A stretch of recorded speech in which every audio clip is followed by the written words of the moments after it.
U.S. Assistant Secretary of State for European Affairs Victoria Nuland on July 16th praised Ukraine for its part in holding a ceasefire agreement reached 5 months ago in Minsk, Belarus. She also said the U.S. would not ease pressure against Russia over eastern Ukraine, now that the Kremlin had played an integral role in securing a historic deal with Iran.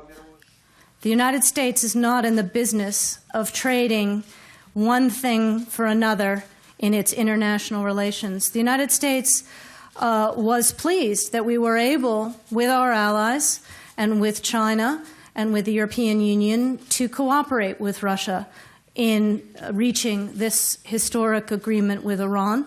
But we don't judge that Russia did this as a favor to the United States or anybody else. It did it because its own interests were served by ensuring that Iran does not get a nuclear weapon.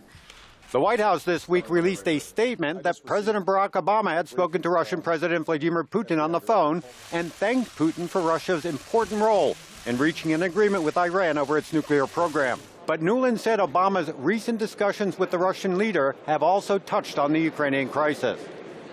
Difficult conversations with Russia about Ukraine. My president had a conversation with President Putin that included Ukraine not too long ago.